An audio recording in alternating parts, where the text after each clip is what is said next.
8 heures sur Canal V. Et le titre de l'émission de demain, c'est Santé et spiritualité avec le pasteur Rémi Ballet et son invité, le pasteur Patrick Dupuis. On vous rappelle aussi que vous pouvez trouver toutes les émissions. Il est écrit donc, sur le web au www.iletécrit.tv. C'est aujourd'hui que prend fin la série des 10 jours de prière donc, qu'on a eu, qui a débuté le 8 janvier dernier. Donc, comme sabbat dernier, aujourd'hui, on va avoir une réunion de prière spéciale qui va commencer un petit peu plus tard, qui va durer un petit peu plus longtemps aussi. Donc, on compte débuter notre rencontre de prière aux environs de 13h30. C'est pour donner la chance à ceux qui veulent manger avant, donc de manger et ensuite de pouvoir participer à la rencontre de prière. Donc, si vous voulez passer ce moment privilégié en prière, donc c'est un rendez-vous cet après-midi à compter de 13h30, ici au centre Il est écrit. Donc, une façon pour nous de terminer cette série de 10 jours de prière. Le voyage humanitaire en Haïti, donc, comme ça a été annoncé, va avoir lieu. Je pense que notre amie Anne-Marie va partir un petit peu plus tôt donc, que prévu, le 23. Donc, elle va prendre le 22. Donc, je vous invite à prier pour elle, pour que tout se passe bien, pour qu'elle puisse faire son voyage et revenir en sécurité à la maison. Si vous voulez aussi faire des dons pour ce voyage humanitaire-là, donc c'est toujours possible de le faire. Et on est au début de l'année, donc si vous voulez renouveler votre parrainage pour l'année 2020, on vous rappelle que le coût est de 250 $ pour l'année. Vous pouvez le donner en un seul montant ou en plusieurs versements, donc soit des versements mensuels ou hebdomadaires, comme vous voulez. Le plan de 5 jours avec les pasteurs Claude Trépanier et Rémi Ballet va débuter donc, le dimanche 26 janvier à 18h30 ici. C'est un programme qui vise à aider tous ceux et toutes celles qui sont aux prises avec la cigarette et qui aimeraient justement arrêter de fumer. Donc, si vous connaissez des gens qui seraient intéressés par ce programme, vous êtes priés de nous en informer. Nous vous rappelons que plusieurs groupes de maison donc, se réunissent pendant la semaine. Si vous voulez faire partie d'un groupe, vous pouvez passer nous voir et on va vous donner les adresses donc, des différents groupes qui se réunissent pendant la semaine. Demain, la Fédération du Québec organise donc, son congrès annuel, le congrès des officiers de l'Église. Ça va se tenir au cégep André Laurando à Ville-la-Salle. C'est 11 rue Lapierre, donc Ville-la-Salle, Montréal. Donc, les officiers de l'Église sont invités à prendre part à cette activité-là. À 11h, on va avoir des classes pour les enfants. Donc, on vous invite à diriger les enfants vers leurs classes respectives à compter de 11h. Et n'oubliez pas le service de bibliothèque que le Centre est écrit à votre disposition. Si vous voulez prêter des livres ou du matériel audiovisuel, vous pouvez le faire après le culte à l'étage. Si vous avez un cellulaire, tout ce qui pourrait sonner, et vibrer et distraire, on vous demande s'il vous plaît de le désactiver, de le fermer. On n'aimerait pas être dérangé pendant le culte. Le culte sera animé par notre amie Geneviève Campo et le prédicateur du jour est notre pasteur Claude Trépanier. Je vous invite à rester un moment dans un esprit de prière juste avant la louange. Que Dieu vous bénisse, passez un bon sabbat.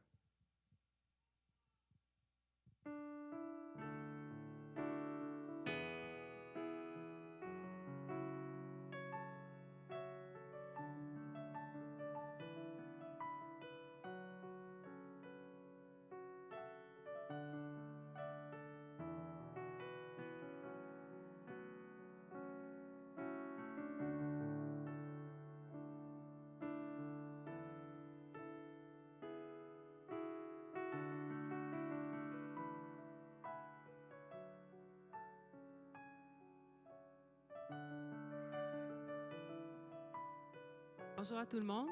Bienvenue au Centre Il est écrit. Bienvenue également aux gens qui nous écoutent en ligne. Ce matin, il fait très froid. Je pense que tout le monde a remarqué. Mais grâce à Dieu, on a eu le courage de venir ici ce matin pour venir rencontrer notre Dieu. Donc, Amen à ça. On a commencé une nouvelle année, comme on l'a souligné dernièrement dans les dernières prédications, dans les dernières louanges, 2020. Donc, certainement que Dieu a beaucoup de projets pour vous. Certainement que Dieu désire beaucoup de choses pour vous cette année. Ça peut être difficile parfois de faire la part des choses. Par où je commence? C'est quoi ces projets? Comment je peux savoir qu'est-ce qu'il désire pour moi cette année?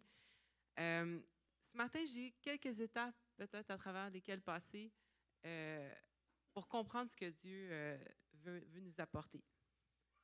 Donc, tout d'abord, la première chose la plus importante, il faut reconnaître qui est notre Dieu. Il faut reconnaître pour qui on désire travailler, pour qui on désire vivre.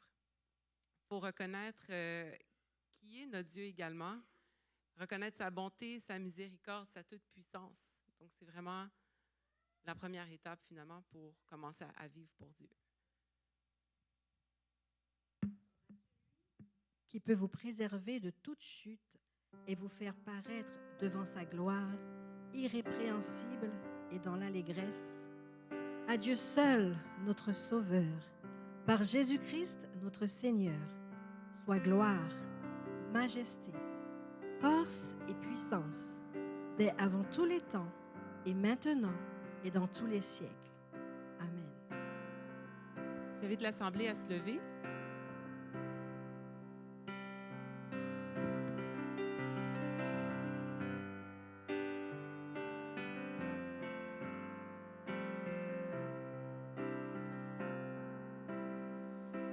Jésus seul est mon espoir, lui ma lumière, ma force, mon chant, pierre angulaire, solide rempart, même quand l'orage devient violent.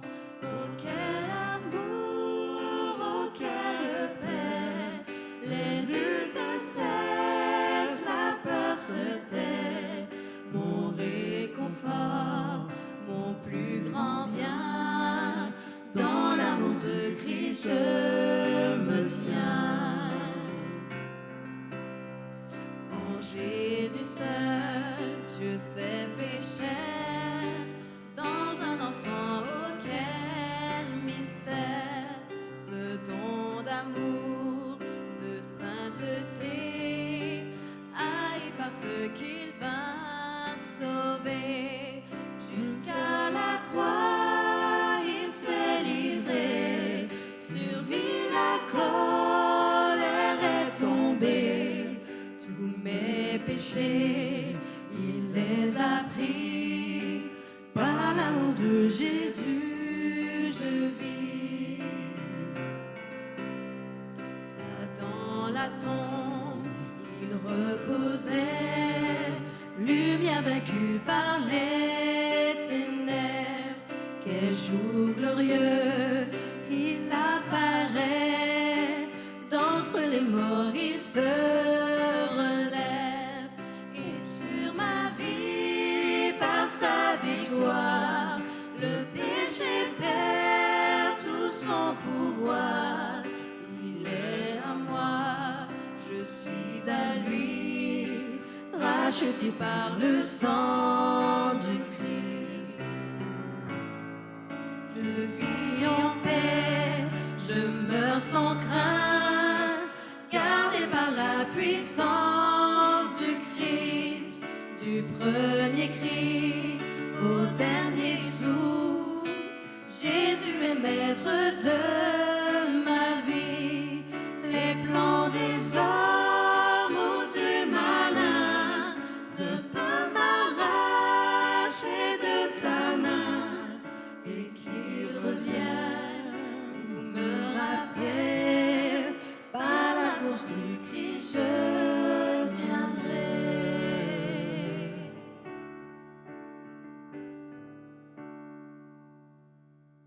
Amen.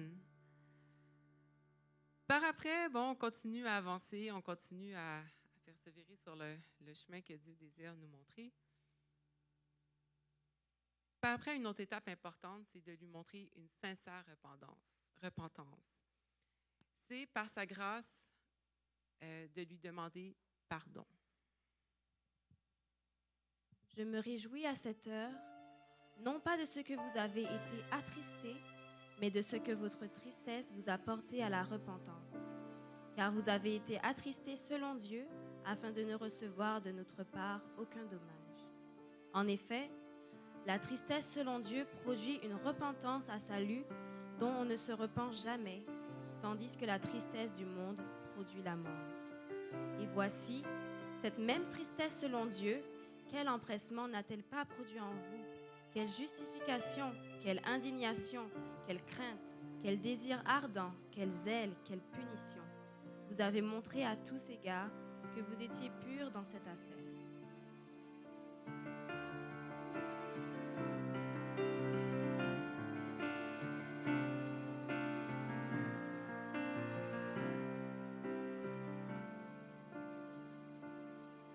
Pardon, Seigneur, pardon,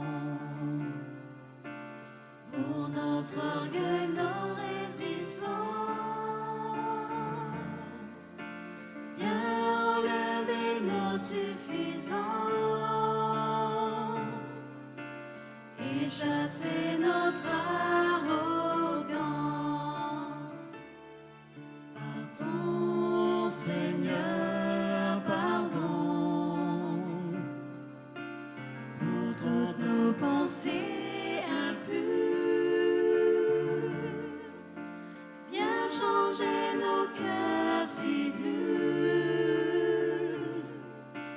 nos raisonnements obscurs. Oh, relève-nous, nous sommes tombés si bas.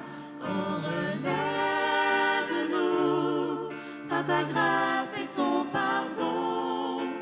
Aie pitié de nous, nous nous humilions devant toi.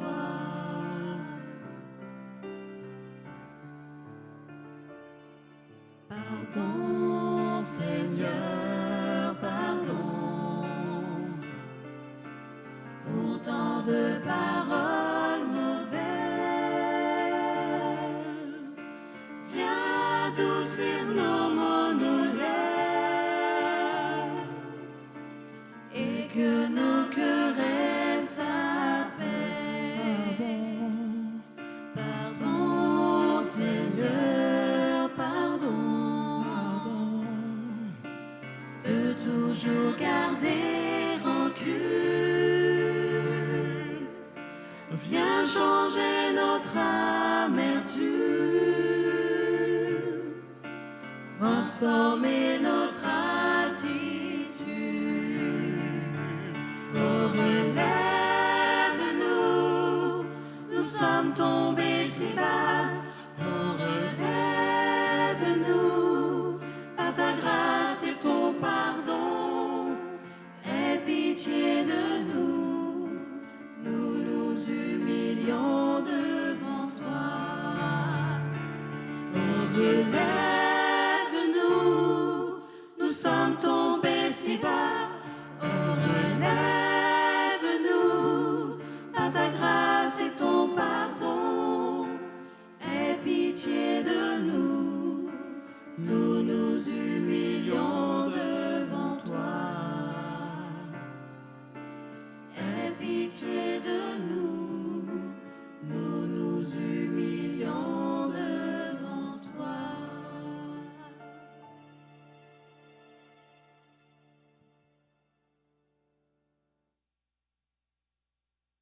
Ensuite, qu'est-ce qu'il nous reste à faire maintenant que nous avons accepté de tout remettre, au fait de remettre nos péchés au pied à la croix? Nous devons décider maintenant de tout remettre entre ses mains. Pas seulement nos péchés, mais notre vie au complet. Toutes nos pensées, tous nos désirs, toutes nos craintes. Maintenant, il faut décider de tout remettre entre ses mains. Dans Matthieu 19, 16 à 21, on lit « Et voici, un homme s'approcha et dit à Jésus, « Maître, que dois-je faire de bon pour avoir la vie éternelle? » Il lui répondit, « Pourquoi m'interroges-tu sur ce qui est bon? Un seul est le bon. Si tu veux entrer dans la vie, observe les commandements. Lesquels, lui dit-il? Et Jésus répondit, tu ne tueras point, tu ne commettras point d'adultère, tu ne déroberas point, tu ne diras point de faux témoignages, honore ton père et ta mère, et tu aimeras ton prochain comme toi-même. Le jeune homme lui dit, j'ai observé toutes ces choses, que me manque-t-il encore? Jésus lui dit, si tu veux être parfait, va, vends ce que tu possèdes, donne-le aux pauvres, et tu auras un trésor dans le ciel. Puis viens et suis-moi.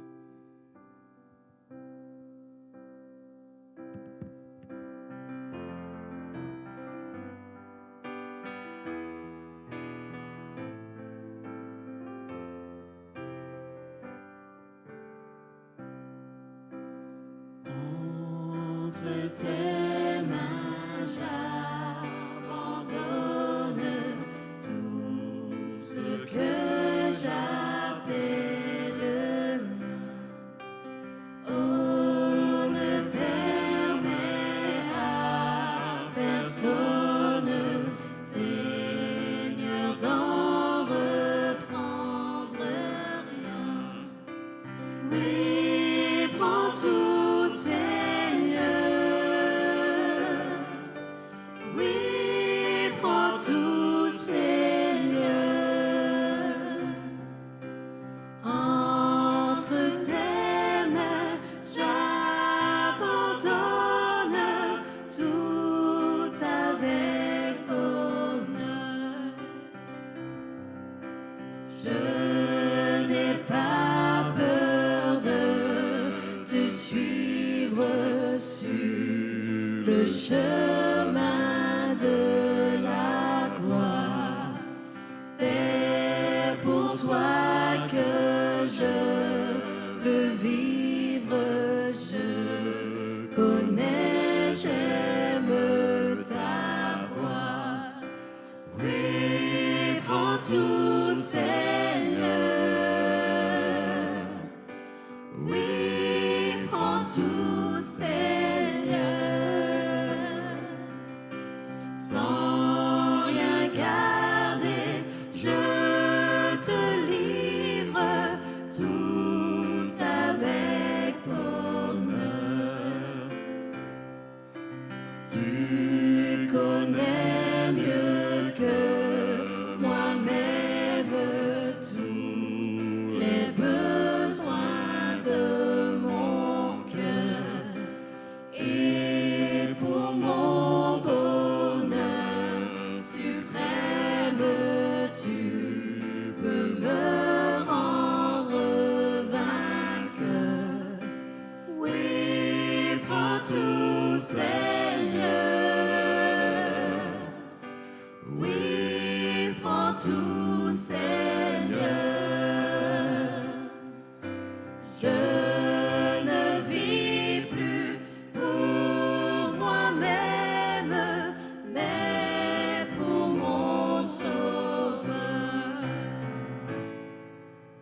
Prends mon corps et prends mon âme, que tout en moi soit à toi, que par ta divine flamme tout mal soit détruit en moi. Oui, prends tout, Seigneur. Oui, prends tout, Seigneur. Prends mon corps et prends mon âme, règne sur mon cœur.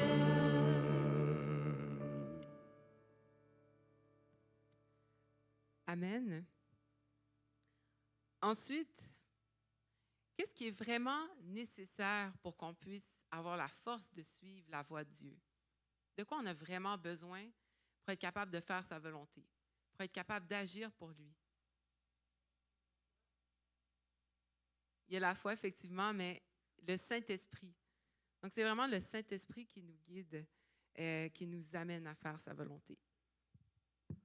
Mais le Consolateur, l'Esprit Saint, que le Père enverra en mon nom, vous enseignera toutes choses et vous rappellera tout ce que je vous ai dit. Amen. Vous pouvez vous asseoir.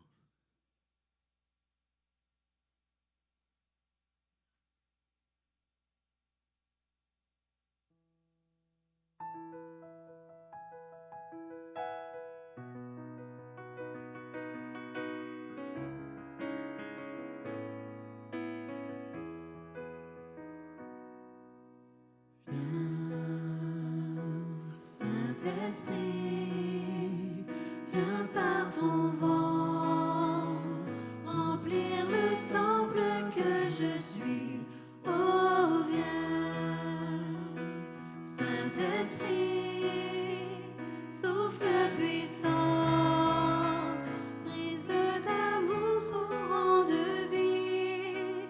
Souffle sur moi, souffle sur moi, souffle. Souffle sur moi, souffle sur moi, souffle. Souffle sur moi, souffle vent de Dieu. Viens, Saint-Esprit, viens par ta pluie, mouiller la terre que je suis. Oh, viens, Saint-Esprit, flot impétueux, source d'amour, fleuve de vie, coule sur moi, coule sur moi, coule, coule sur moi, coule sur moi, coule, coule sur moi, coule, pluie de Dieu. Viens, Saint-Esprit, viens par ton feu, brûler l'offrande que je suis. Oh, viens, Saint-Esprit, feu dévorant, brasier d'amour, flamme de vie. Embrase-moi, embrase-moi, brûle. Embrase-moi, embrase-moi, brûle. Embrase-moi, brûle, feu de Dieu.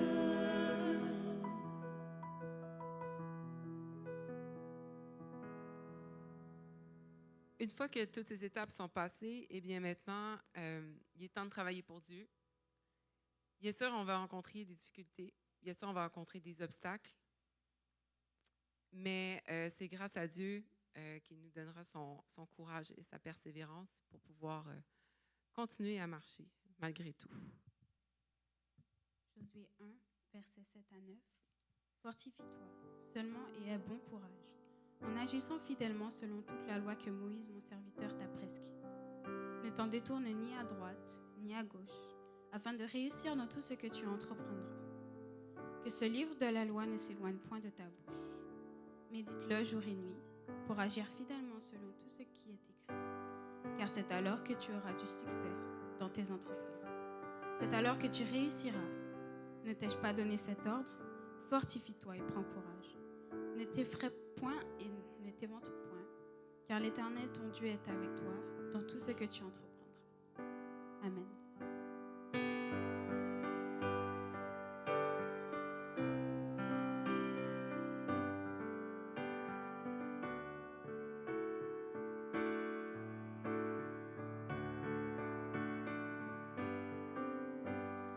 Ne crains rien, je t'aime, je suis avec toi. Promesse suprême qui soutient ma foi. La sombre vallée n'a plus de terreur. L'âme consolée, je marche avec mon Sauveur.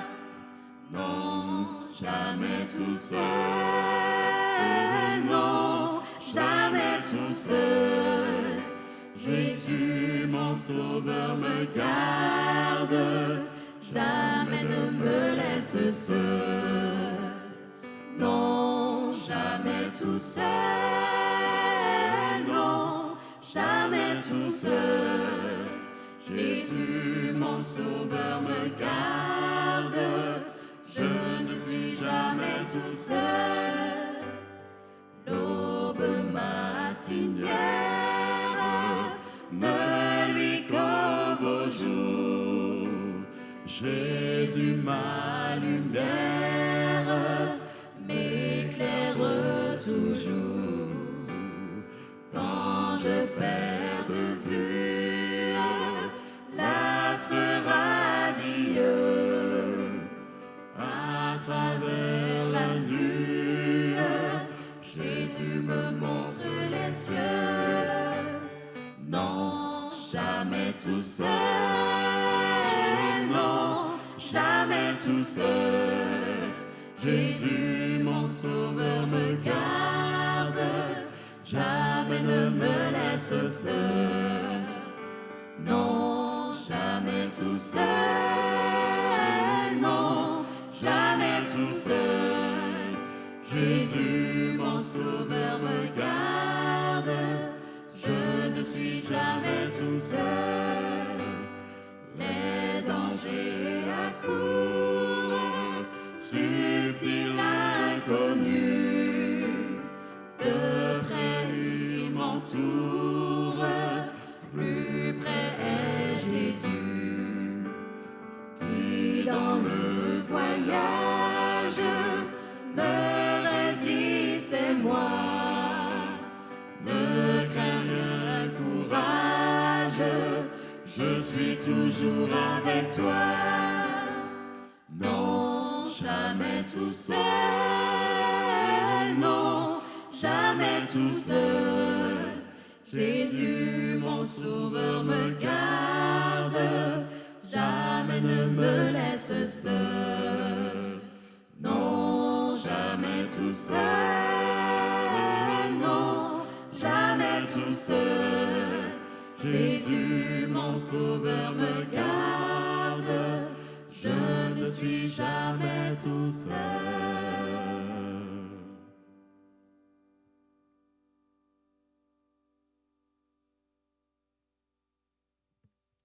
Psaume 96, versets 7 et 9. Famille des peuples, rendez à l'Éternel gloire et honneur. Rendez à l'Éternel gloire pour son nom. Apportez des offrandes et entrez dans ses parvis. Prosternez-vous devant l'Éternel avec des ornements sacrés. Tremblez devant lui, vous tous, habitants de la terre. Nous allons maintenant passer au moment des dîmes et offrandes. Pendant que les diacres vont passer dans les rangées, nous allons écouter un chant.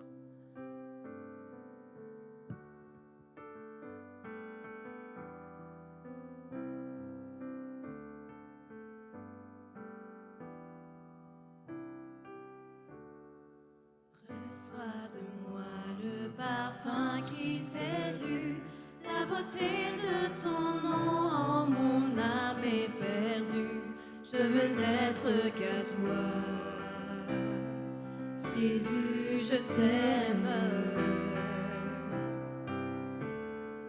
Reçois du peu que je trouve à donner, tout l'amour que mes yeux n'ont pas su te montrer. Je veux n'être qu'à toi, Jésus, je t'aime. Rien n'est plus beau que ton nom, rien n'est plus saint que le sang du pardon. Je veux n'être qu'à toi, Jésus mon roi. Je ne veux rien que vouloir te louer, adorer ton saint nom et ta fidélité. Je veux n'être qu'à toi, Jésus, je t'aime. Je veux porter et laver à ta croix les pensées de mon cœur dans le cœur de tes voix. Je veux n'être qu'à toi, Jésus, je t'aime.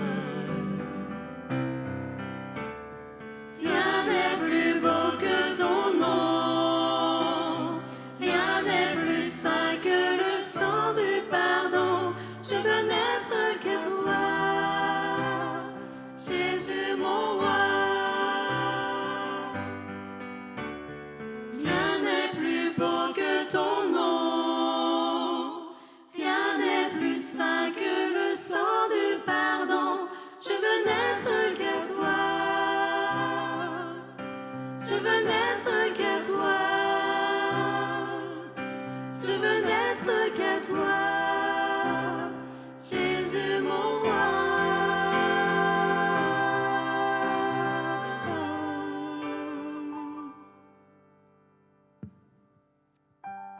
Courbons la tête pour la prière. Seigneur éternel, Seigneur Dieu, merci pour cette belle louange que tu nous as donnée ce matin. Merci Seigneur pour tout ce que tu nous donnes pendant la semaine, la santé, le travail. Un toit sur notre tête, Seigneur. On te remercie 2 fois plus quand il fait aussi froid. On est 2 fois plus reconnaissants, Seigneur, de pouvoir être dans le confort de chez nous. Mais par-dessus tout, Seigneur éternel, merci pour ce que tu es. Merci pour être dans nos vies, Seigneur Dieu. Ce matin, Seigneur, nous désirons te remercier particulièrement en t'apportant ces dîmes et ces offrandes. Seigneur, tout ce que nous désirons, c'est que ces dîmes et ces offrandes puissent apporter encore plus à ta mission, Seigneur éternel, puissent nous aider à répandre davantage ton évangile, Seigneur Dieu, et à apporter davantage de personnes, Seigneur, vers toi, Seigneur, dans ta maison. C'est dans le précieux nom de ton Fils Jésus-Christ que nous t'en prions. Amen. Nous allons maintenant accueillir notre prédicateur du jour, pasteur Claude Trépanier.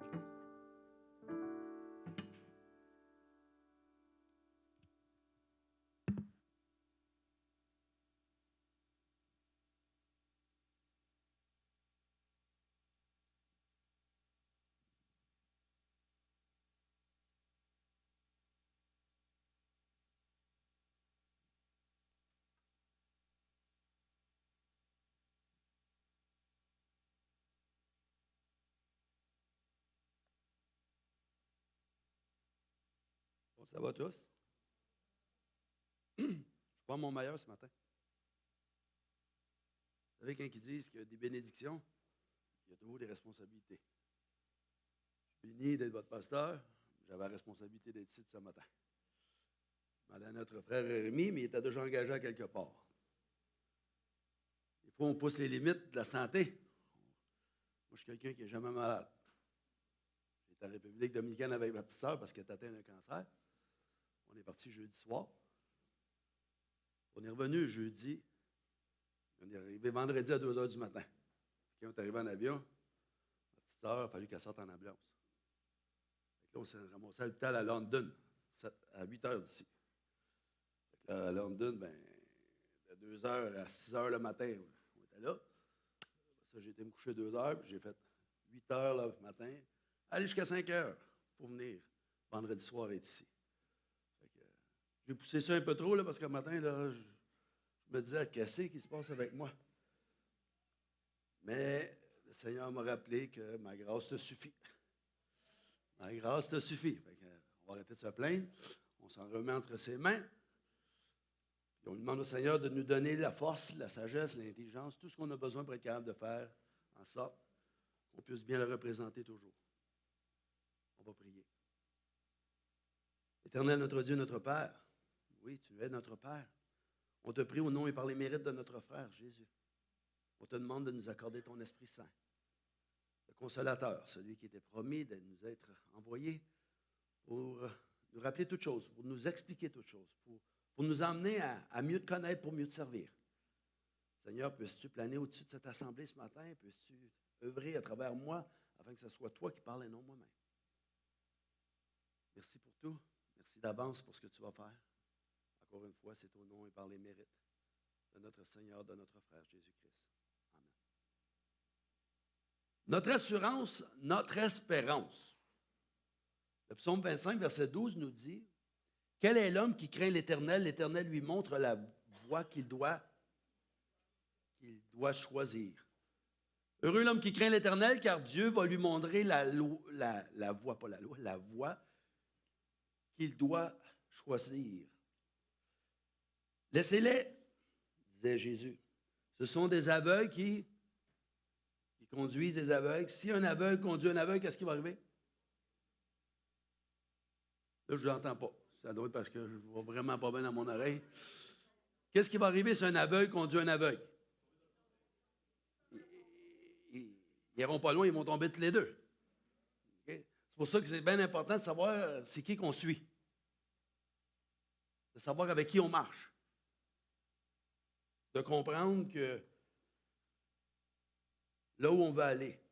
Comment pouvons-nous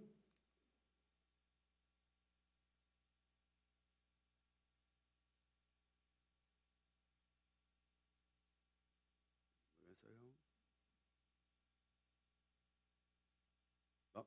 Comment pouvons-nous ou non, comment pouvez-vous, comment pouvons-nous être sûrs qu'on prend la bonne décision? Souvent, on se dit, ouais, mais c'est pas si simple que ça, là. C'est beau, là, du Seigneur, puis le bon Dieu, puis la Bible, puis l'Église, puis il y en a qui ont l'air d'avoir ça facile. T'as qu'à demander au Seigneur, il va tout te montrer ça. Ah, c'est drôle, moi, j'y demande au Seigneur, moi, puis il ne me le montre pas pantoute. Parfois, il se peut que Dieu, on peut sembler que Dieu est en train de jouer à cachette avec nous autres quand on essaie de connaître sa volonté. Mais ce n'est pas ainsi qu'il opère. Il veut nous donner une direction qui est claire. Le Seigneur veut nous donner une direction claire. La vraie question est la suivante. Que devez-vous faire pour entendre sa voix? Parce que la parole de Dieu nous dit, il sera derrière toi, il te dira, prends le chemin, marche-y. Alors, Dieu nous conseille d'aller à droite ou à gauche, nous conseille d'aller tout droit, nous conseille de prendre telle ou telle décision. Qu'est-ce qui fait que souvent on ne l'entend pas? Ben, c'est parce qu'il faut s'assurer que tous les obstacles qui nous empêchent ou qui font une entrave à ce qu'on entende vraiment ce qu'il est en train de vouloir nous dire. Le problème, souvent, c'est parce qu'on est distrait par toutes sortes de choses. Je ne sais pas, vous autres, peut-être qu'il n'y a pas personne qui va lever la main là, pour me dire ça, là, mais il y a du monde que je rentre dans leur maison, là, puis je pense qu'on est à peu près 45 dans la maison, c'est la TV qui est à pleine tête. J'avais déjà dit ça à ma mère, moi. J'ai dit, il y a 3 TV qui jouent ici, vous êtes 2. Pourquoi? J'en veux une qui joue dans chacune des pièces. Pourquoi tu veux ça de même? Elle dit, je me sens moins tout seul. J'ai plus de monde avec moi. Je pense parce que tu ne vas pas entendre ta conscience, moi. Je veux dire, j'ai dit, parce que quand ça joue tellement fort, le Seigneur, comment il fait pour nous parler? Tu n'entendras jamais rien. Il sort de la maison, il embarque dans l'auto, radio à pleine tête. Là, il se demande, comment c'est qu'on n'entend pas le Seigneur? Nous avons 2 principaux obstacles qui entravent notre discernement. Le péché de nos vies et nos propres désirs à propos de la situation dans laquelle on veut œuvrer. On demande au Seigneur que ta volonté soit faite, mais finalement, c'est ce qu'on voudrait qu'il soit fait. On n'est pas vraiment honnête avec soi-même, puis on n'est pas honnête avec Dieu comme tel. Pour recevoir les conseils du Seigneur, nous devons nous repentir de tout péché connu et rendre nos désirs secondaires. Ça veut dire ça? Comment? Là, c'est Dieu en premier. Mais en premier, rien qu'une fois le samedi matin ou en premier à tous les jours? Ah, OK. Mourir à nous-mêmes. Puis on va dire par quoi mourir à nous-mêmes? Qu'est-ce qu'on veut dire? S'abandonner à Dieu. Demander au Seigneur de nous aider à comprendre quelle est sa volonté et nous donner d'être capables de l'accomplir. Regardez bien ça. Parce que les gens de la parole de Dieu, là, Salomon nous dit, il n'y a rien de nouveau sur le soleil. Les gens, là, dans la parole de Dieu, sont pareils comme nous autres. C'est pour ça que la Bible, ce n'est pas un livre démodé, je peux vous dire tout ça. Les gens, dans ce temps-là, là, ils étaient égoïstes, ils étaient hautains, ils étaient jaloux, ils se critiquaient les uns les autres, pareil comme au 21e siècle. Même affaire. La seule chose qui a changé, c'est la technologie. Mais les êtres humains n'ont pas changé pendant. Aucunement. Regardez bien. Le premier jour de la semaine, on nous dit elles se rendirent au sépulcre de grand matin comme le soleil venait de se lever. Elles disaient entre elles, ils se disent entre elles, les femmes s'en tournent au sépulcre pour aller finir la job qui avait commencé pour embaumer le Seigneur. On est d'accord? Mais là, pendant qu'ils s'en vont là, ils disent, qui va nous rouler la pierre? Parce que même qu'on arrive là, il va y avoir une grosse pierre. Là, finalement, on ne pourra pas faire vraiment ce qu'on peut parce que on est des femmes, puis qui va nous rouler la pierre? loin de l'entrée du sépulcre. Ça, c'est dans Marc 16. Et levant les yeux, ils aperçurent que quoi?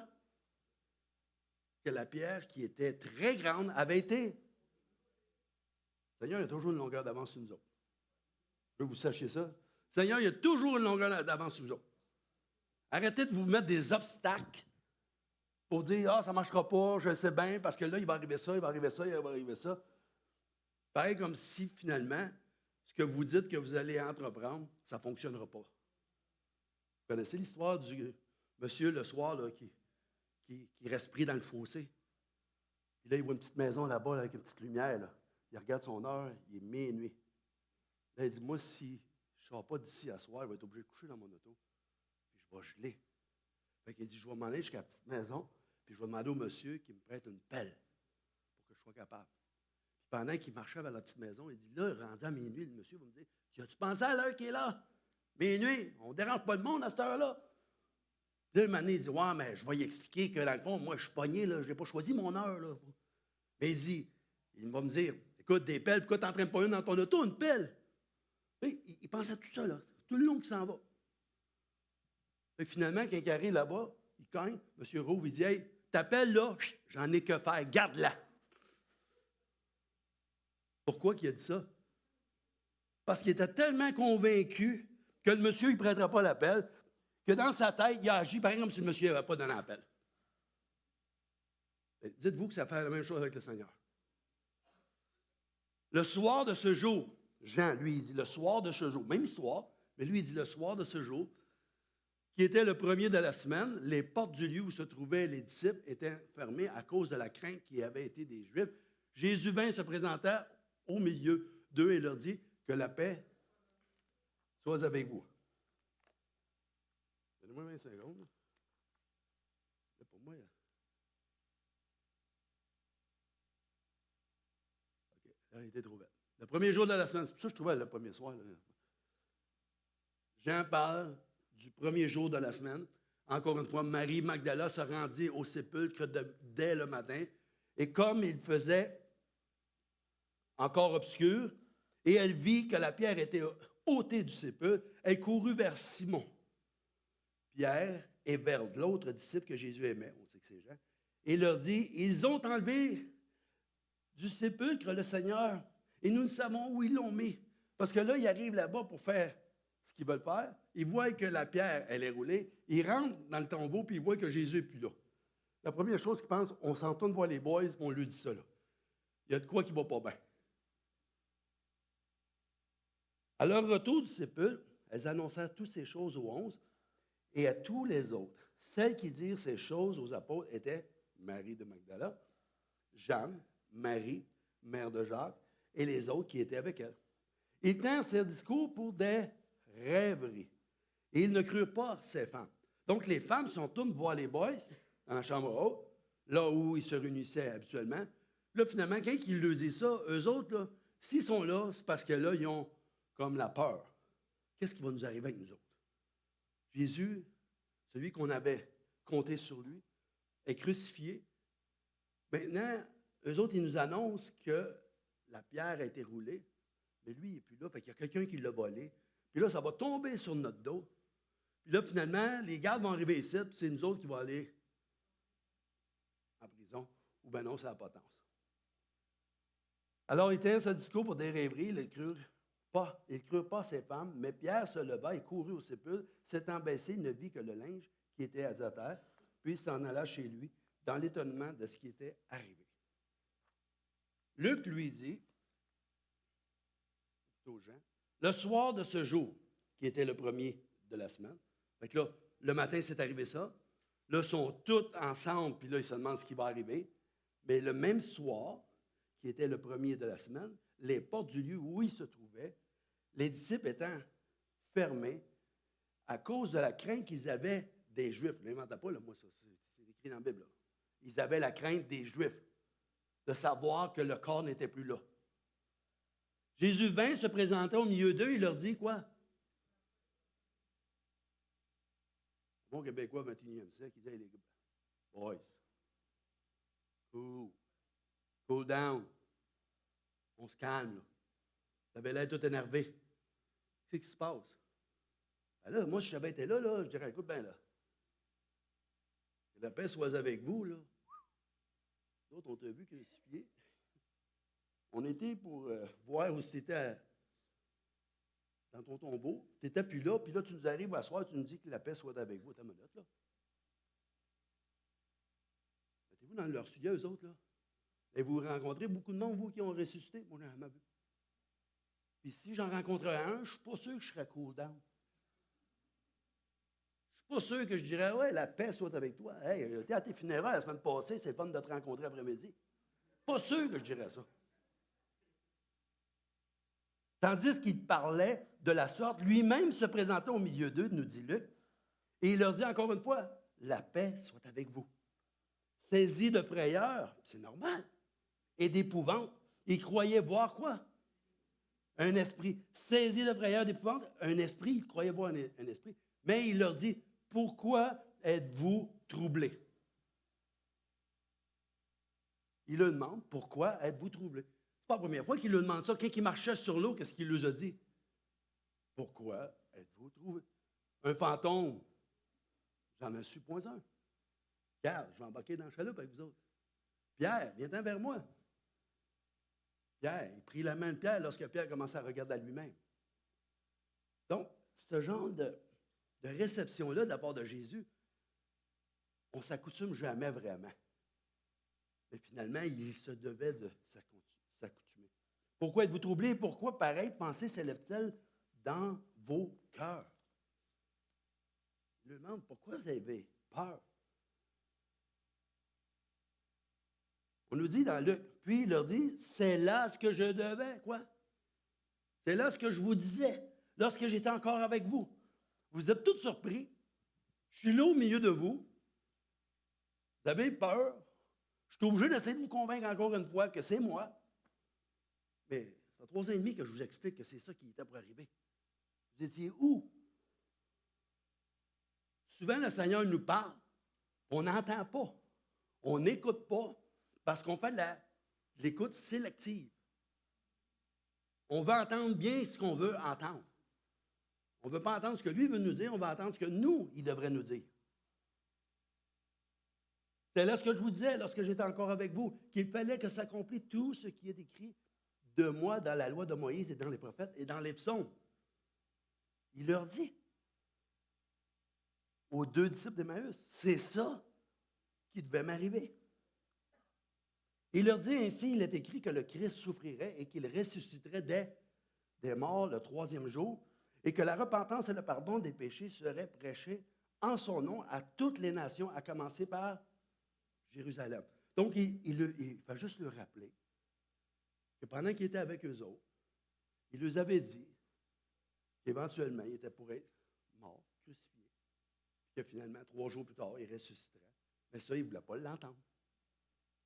Pierre dit même que cela t'arrivera jamais. Je m'en occupe, moi.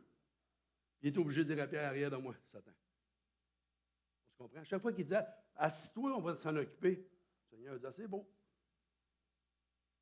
Tu sais, dans la chaloupe, là, il y avait 4 pêcheurs. Hein? Quand Jésus s'est endormi, là, moi, de ce que je connais du Seigneur, là, c'est qu'il s'est endormi parce qu'il s'assinait entre eux autres, puis ils ont dit à Jésus, ça, l'eau, on connaît ça. Assis-toi là, on va te donner une reine, nous autres. Parce que ça, c'est dans notre branche. Ça, on n'a pas besoin de toi. On est capable de s'en sortir tout seul. Jusqu'au temps que les vagues montaient et qu'il pensait qu'il était pour mourir, là, il se sont souvenus qu'il était là avec lui. Ça nous arrive tout à nous autres. On pense que ça, c'est pour le Seigneur, ça, c'est pour le Seigneur, ça, c'est pour le Seigneur, mais ça, on va s'en occuper. C'est la résurrection. Vous êtes mes témoins de ces choses, disait Jésus. C'est la résurrection de Jésus qui a créé le christianisme et a lancé l'Église. Lorsque Pierre, Jean, Jacques ont vu que Jésus, qui avait côtoyé, mourir sur le bois, sur la potence, sur la croix, puis voir le tombeau vide, puis finalement aller leur parler, puis pendant 40 jours, il leur parlait. Il y a 500 personnes et plus qui l'ont vu. Et là, ils ont dit, là, attends une minute, là. Là, on est blindés. Là, nous autres, là, on sait en qui on a cru. qui nous a dit, il l'a vraiment accompli. C'est la résurrection de Jésus qui a créé le christianisme. Pourquoi je dis ça? Parce que Matthieu était un disciple de Jésus. Jean était un disciple de Jésus. Pierre était un disciple de Jésus. Jacques était, et Jude, son frère, les frères de Jésus. Tu sais, quand ton frère, là, il grandit avec toi, là, finalement, là, ta mère a dit, là, il est en train de semer le trouble, allez le chercher, ça ne marche plus, là. Puis là, il dit, non, moi, mes frères, ce n'est pas ceux qui sont dans la chair, c'est ceux qui font la volonté de mon Père. OK? Fait que là, il est dur à suivre, lui. Finalement, quand il a été crucifié, il doit avoir dit, il était vraiment malade, le bonhomme. Il parlait bien. Ce qu'il disait, ça faisait du bon sens. Mais regarde comment ça a fini. Quelqu'un qui l'ont vu dimanche matin, là, sur le bord de la rive, là, en train de manger du poisson, là. Hey, Jack, ça va? Good. Je ne sais pas si vous savez, là. Et là, eux autres, en tant que frères de Jésus, là, ils ont dit, là, c'est nous autres qui ne savaient pas ce qui se passait. Il a vraiment fait tout ce qu'il a dit qu'il ferait. Puis il a vraiment été jusqu'à la fin l'homme qui a dit qu'il était pour être. Donc, Jacques, Jude, Paul devient apôtre avec la vision. Luc, qui est médecin, Marc, qui suivait Pierre partout. Ces gens-là ont fait que les gens dans Jérusalem sachent que le Jésus qu'eux ont côtoyé était mort, mais bien plus qu'il était ressuscité. Le fondement de la foi chrétienne, c'est quoi? C'est un événement. C'est un événement. Regardez bien ce que Paul dit. Le fondement de la foi chrétienne est un événement. Un événement est en fait un fait extraordinaire avec de profondes implications. Pierre dit, « Béni soit Dieu, le Père de notre Seigneur Jésus-Christ, qui, selon sa grande miséricorde, nous a régénérés pour une espérance vivante par la résurrection de Jésus-Christ d'entre les morts. » Notre espérance, c'est la résurrection en Jésus-Christ. Pour un héritage qui ne peut ni se corrompre, ni se souiller, ni se flétrir, lequel vous est réservé dans les cieux à vous qui, par la puissance de Dieu, êtes gardés par la foi pour le salut, prêts à être révélés dans les derniers temps. C'est là ce qui vous fait votre joie. Ça va vraiment pas bien. C'est là ce qui fait votre joie. Quoique maintenant, puisqu'il le faut, vous soyez attristés pour un peu de temps par diverses épreuves. Donc, Pierre est en train de le dire, lâchez pas. Même si vous avez quelques épreuves, même si des fois, ça ne va pas comme c'est supposé, même si les choses ne vont pas aussi bien que ça devrait, sachez bien qu'un jour, Jésus reviendra. Et tous ceux et celles qui lui appartiennent seront avec lui. Et comme il a ressuscité, nous aussi, nous ressusciterons. Pierre a vu le pire chose imaginable arriver à la meilleure personne qu'il avait jamais connue. Et si vous invoquez comme Père, disait Pierre, celui qui juge selon l'œuvre de chacun, sans exception de personne, conduisez-vous avec crainte pendant le temps de votre pèlerinage, sachant que ce n'est pas par des choses périssables, par de l'argent ou par de l'or que vous avez été rachetés de la vaine manière de vivre que vous aviez hérité de vos pères, mais par le sang précieux de Christ, qui dit, comme d'un agneau sans défaut et sans tache, prédestiné avant la fondation du monde et manifesté à la fin des temps, à cause de vous qui par lui croyez en Dieu, lequel quoi? L'a ressuscité des morts et lui a donné la gloire, en sorte que votre foi et votre espérance reposent sur qui? Sur Dieu. Nous savons que Dieu est pour nous parce que Jésus est mort pour nous. On est-tu d'accord? Et non pas parce que les choses tournent toujours bien pour nous.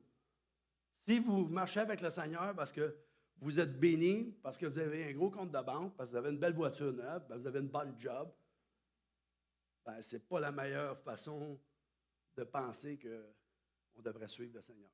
Oui, le Seigneur veut nous bénir. Oui, le Seigneur veut nous donner la sagesse, l'intelligence, le discernement pour être capable de faire les choses qui vont nous amener à être productifs, qui vont nous amener à être capable d'être en pleine bénédiction, mais bénédiction surtout pour les autres. Dieu est pour nous un refuge et un appui, un secours qui quoi? Qui ne manque jamais dans la détresse. Est-ce que ça, vous savez ça? Parce que la détresse, elle va venir. Si elle n'est jamais venue, elle va venir, je vous le dis. C'est garanti. Il faut apprendre à compter sur Dieu. Il faut apprendre à lire sa parole. Il faut apprendre à lire les textes qui nous fortifient. Je t'exalte, ô Éternel, car tu m'as relevé. Tu n'as pas voulu que mes ennemis se réjouissent à mon sujet. Éternel, mon Dieu, j'ai crié à toi et tu m'as guéri. Quand tu lis ça, là, puis ça ne fait pas bien, là. Tu dis, ben là, attends une minute, là. Qu'est-ce que tu dis, toi? L'Éternel, mon Dieu, tu m'as guéri. Ben, Seigneur, je ne fais pas, guéris-moi. Le Seigneur a dit, va te coucher, là, puis ça va se passer. Je vais m'occuper du reste. Toi, là, va te coucher, puis moi, je vais m'occuper du reste.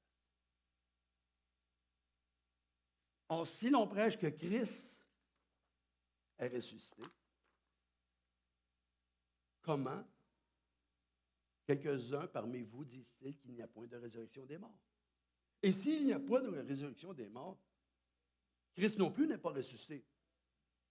Êtes-vous d'accord? Et si Christ n'est pas ressuscité, notre prédication, disait Paul, est donc vaine, et votre foi, à vous, à moi, aussi, elle est vaine. Il se trouve même que nous sommes de faux témoins. Pourquoi? On est des faux témoins à l'égard de Dieu, puisque nous avons témoigné contre Dieu qu'il a ressuscité Christ, tandis qu'il ne l'aurait pas ressuscité. Et si les morts ne ressuscitent point? Car si les morts ne ressuscitent point, Christ non plus n'est pas ressuscité. Et si Christ n'est pas ressuscité, votre foi est vaine, vous êtes encore dans vos péchés. Et par conséquent aussi, ceux qui sont morts en Christ sont perdus.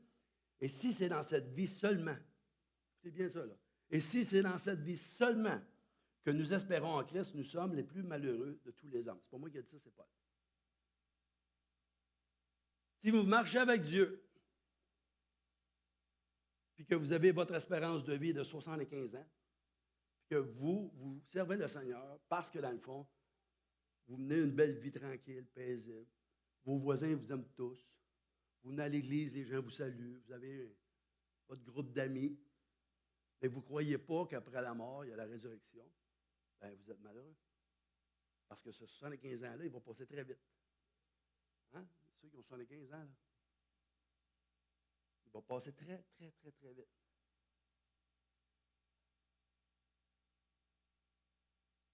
Mais maintenant, Paul dit, Christ est ressuscité des morts. Après avoir tout dit ça, il dit, mais moi, je vous dis que Christ est ressuscité des morts. Et il est à la prémisse de ceux qui sont morts. Car puisque les morts est venu par un homme, c'est aussi par un homme qui est venu là. Et comme tous meurent en Adam, quoi? Ça, c'est ça, là. Je vous dis, là, je pourrais m'asseoir, là. Je vous dis, là, puis là, je ne compte pas d'histoire, là. Si vous voulez, je vais le faire. Je pourrais m'asseoir là, puis je fais pas, même si je ne fais pas, moi, le faire. Je pourrais m'asseoir là, juste ça, là, ce qui est écrit là, je pourrais vous en parler pendant 2 heures de temps.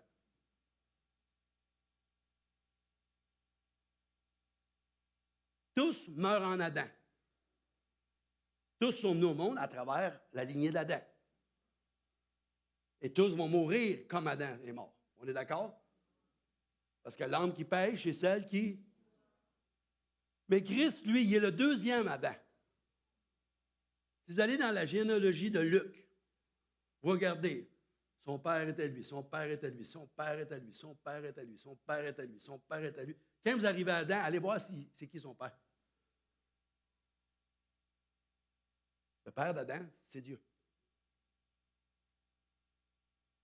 Mais lui, il a failli à la tâche, en regardant à lui-même et en croyant ce que l'ennemi lui a fait comprendre de ce qui était son Créateur.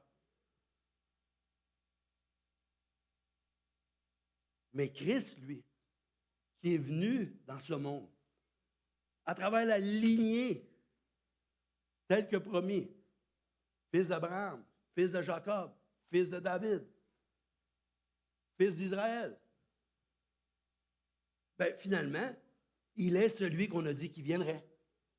Et lorsque lui, envoyé au désert, pour se faire tenter, comme Adam s'est fait tenter, qu'est-ce qui est arrivé? Non. Arrière de moi, Satan. Moi, je n'embarque pas dans ton affaire. Adam a embarqué dans l'affaire, mais Christ n'a pas embarqué dans l'affaire. Donc, c'est pour ça que la mort ne pouvait pas le garder. Vous comprenez?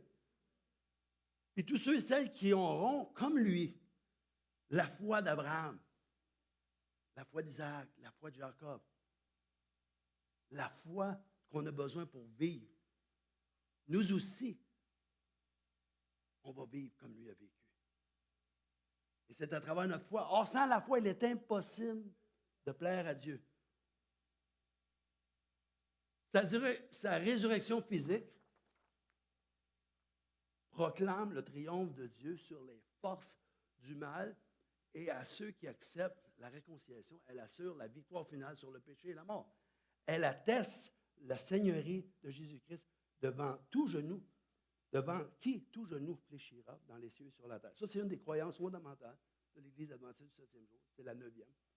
Qui nous dit que, par rapport à la vie, la mort et la résurrection du Christ, voici ce qui va arriver. C'est que tous vont passer devant le tribunal de Christ. Certains vont pour la vie éternelle, pour d'autres, ce sera. Et c'est le choix qu'ils auront fait. Dieu n'est pas en train de dire, toi, je ne te veux pas, puis toi, je te veux. Il n'y a pas de favoritisme avec Dieu. Quand les gens vous disent, là, moi, le bon Dieu ne veut pas m'avoir avec lui, bien, il veut t'avoir avec lui, mais il ne veut pas t'avoir avec le cœur que tu as là. Parce qu'avec le cœur que tu as là, si tu serais avec lui pour l'éternité, tu trouverais ça pas mal plate. Il faut toujours que vous emmenez ça à la chose la plus simple, la plus de base. Dieu veut nous donner un cœur nouveau. On est-tu d'accord? Je leur donnerai un cœur nouveau, un esprit nouveau. J'inscrirai mes lois dans leur cœur. Ils seront mon peuple. Ils seront mes enfants. Ils me représenteront. Dieu est un Dieu personnel. La souffrance n'est pas la preuve de l'absence de Dieu. Vous avez bien compris? La souffrance n'est pas la preuve de l'absence de Dieu. Ce n'est pas parce que le monde souffre que Dieu n'existe pas. Je vous l'ai déjà dit, puis je vous le dirai toujours, laissez pas les gens vous dire des affaires comme ça. Monsieur, moi, qui me dit que si Dieu existerait vraiment, il n'y aurait pas de les souffrances, les guerres dans le monde, tout ça. Je dis, OK, on enlève Dieu. Il y a encore les souffrances, les guerres. Il me regarde et dit, ben oui. Bon, ça n'a rien à voir avec Dieu. Parce qu'à un moment donné, là, il faut qu'on fasse réfléchir les gens. Nous, on a tellement de connaissances, on a tellement de sagesse, parce que la sagesse vient de la parole de Dieu. Et l'Esprit Saint nous rappellera toutes choses pour être capable de leur dire, au moment présent, ce qu'on doit être capable de leur dire. Le paradis est réel. Est-ce que vous croyez au paradis? Le pardon est disponible. Croyez-vous à ça? Nous sommes aimés par Dieu. Il n'en tient qu'à nous. Oui, qu'à nous d'accepter. Des fois, on met ça vraiment compliqué. Quand les gens disent, ouais, mais toi, ça a l'air facile pour toi. Ça a commencé comme j'ai dit un jour, Seigneur, prends ma vie, prends mon cœur. Je ne comprends pas tout ce que ça veut dire, mais toi qui connais toutes choses, tu sais que finalement, j'opte pour toi. Alors change mon cœur, change ma vie, puis donne-moi ton esprit. Que ce ne soit plus l'esprit du monde qui me contrôle, mais que ce soit ton esprit. Pensez que le Seigneur il est là, il dit, attends une minute, là, sois trop vite. Il y a plusieurs choses pour que tu fasses avant ça. Là. C'est pas si simple que ça. Là, premièrement, il faut que tu fasses ça. Deuxièmement, il faut que tu fasses ça. Après, il faut que tu fasses ça. Après, il faut que tu fasses ça. Qu'est-ce que la personne dit dans ce temps-là? Elle dit, sais-tu quoi? Ça a l'air bien compliqué, votre affaire. Pas intéressé. Parce que souvent, le nom de Dieu est blasphémé parmi les païens. À cause de qui? À cause de qui? Dans Romains, chapitre 1, verset 20, à cause de qui? À cause des chrétiens. Le nom de Dieu est blasphémé parmi les païens à cause des chrétiens. Parce qu'ils disent, touche pas, mange pas, fais pas, c'est ça. Puis eux autres, ils font pire que les autres font. Mais dans le fond, est-ce qu'il faut leur dire de ne pas manger ceci, pas manger cela, pas faire ceci, pas faire cela? Ou il faut leur dire, moi j'ai un ami, je changerai ta vie, mon ami. Oh! Quand je dis changerai ta vie, là, tu seras tellement en paix. heureux, content. Parlez-y pas de l'anxiété des pelules qu'il prend. Il dit, moi, je n'ai besoin de mes pelules. Laissez le Saint-Esprit lui dire à lui. On pourrait diminuer ses pelules. Regarde comment tu te sens bien. Faisons pas comme si c'est nous qui étions Dieu. Laissons Dieu faire les choses. Puis, je vous dis ça à vous autres parce que moi-même, je suis passé par là. Puis, des fois, j'ai tendance à revenir à ça. Parce que je suis un être humain comme vous autres. Un jour, le Seigneur m'a donné une petite tape de main. Là, j'imagine la chose, là, mais je m'en allais, puis tu sais, puis à lui, là, toi, il faut que tu saches ça, toi, il faut que tu saches ça, toi, il faut que tu saches ça, toi, tu ne l'as pas pantoute, regarde bien, tant que tu ne feras pas ça, tu ne l'auras pas. Le Seigneur il m'a dit, hey, mon Claude, c'est qui t'a dit ça, toutes ces affaires-là? Ben, je dis, c'est toi, Seigneur? Ben, je ne suis pas capable de le dire. Il dit, prie pour eux autres à la place. Prie pour eux autres pour que moi, je puisse intervenir dans leur vie. Parce que vous êtes tous solidaires, les êtres humains, les uns et les autres. Je me suis même fait homme pour être solidaire avec vous autres.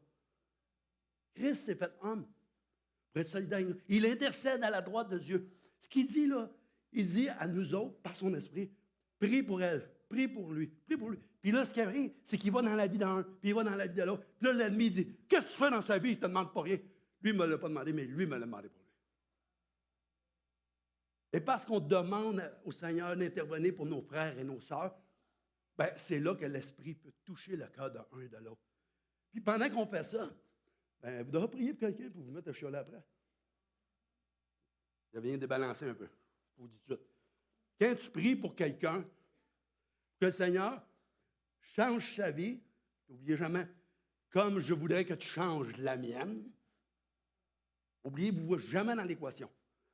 Donne-lui de comprendre les choses qu'elle doit comprendre, comme j'aimerais que tu m'expliques les choses comme moi aussi je veux les comprendre.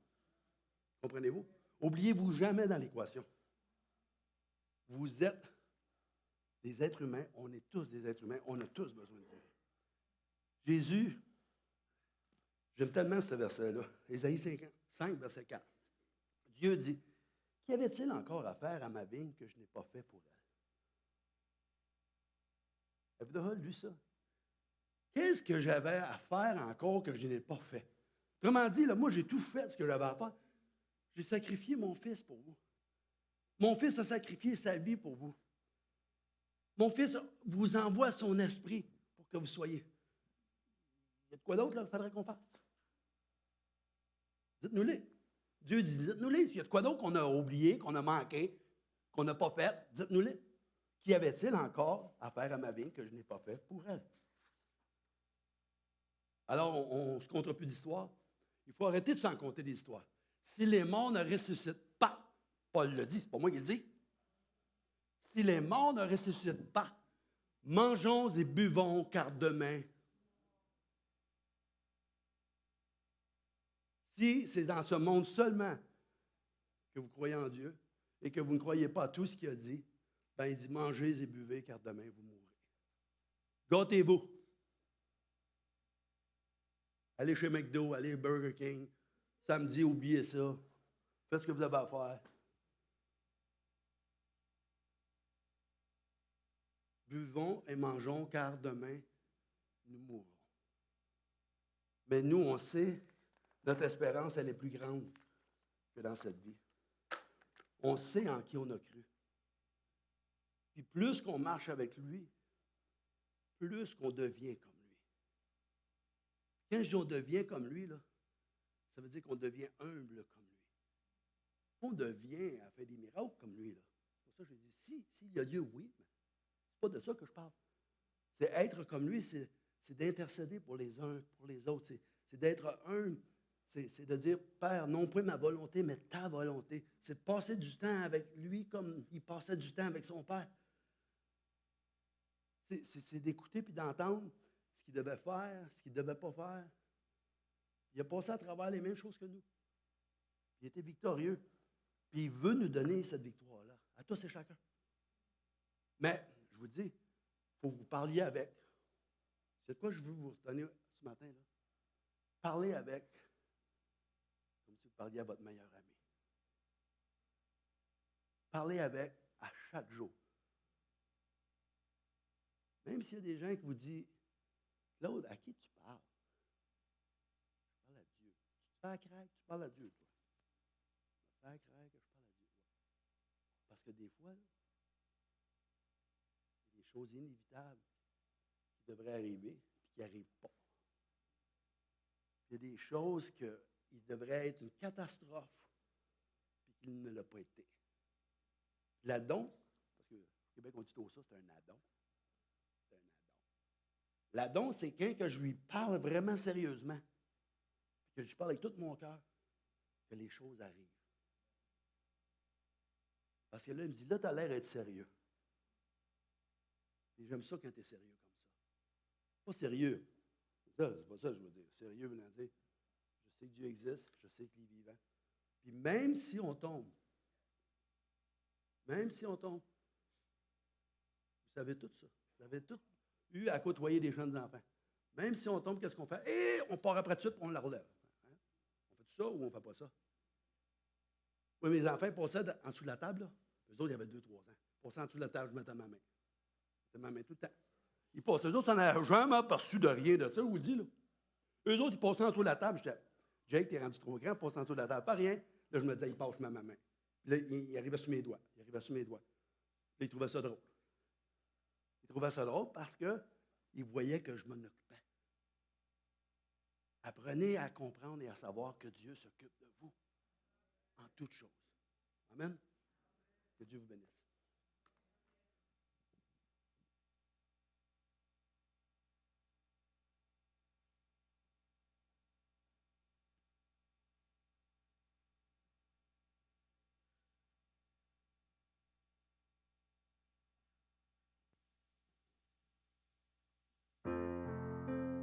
Nous allons nous mettre debout pour chanter notre louange.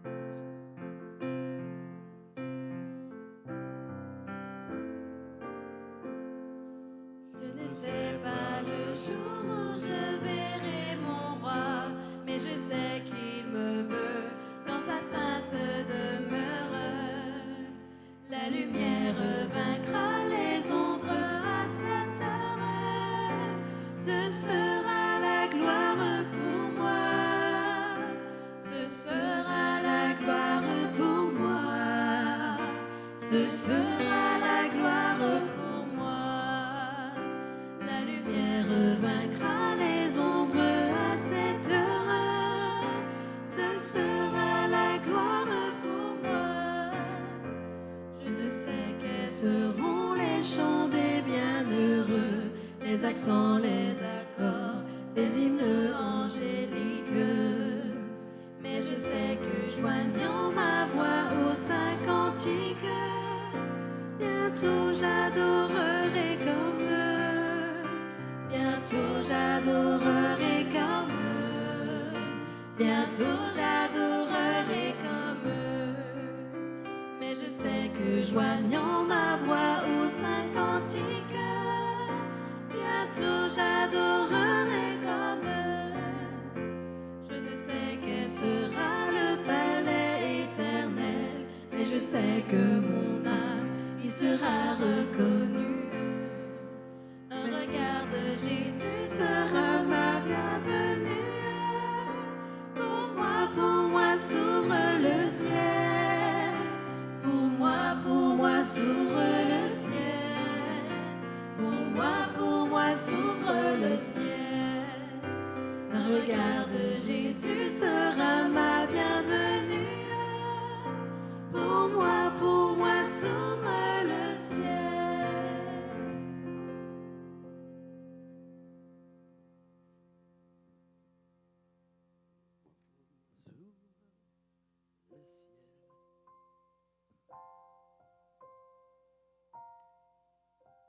Et vous aimez ce chant-là? Et qu'on va arriver au ciel, le Seigneur va nous faire un clin d'œil, c'est parce qu'il va nous connaître. Le clin d'œil va dire, on se connaît. Ceux et celles qui vont être là, c'est ceux et celles qui le connaissent, personnellement. Partez avec cette idée-là. C'est comme ça que j'ai commencé à croire en Dieu. S'il est vraiment le créateur, puis il m'a mis des oreilles, ça doit être parce qu'il va m'entendre. S'il m'a fait une bouche, ça doit être parce qu'il va me parler. S'il m'a fait des yeux, ça doit être parce qu'il va me voir. J'ai commencé ma relation avec lui comme ça. J'ai jamais été déçu.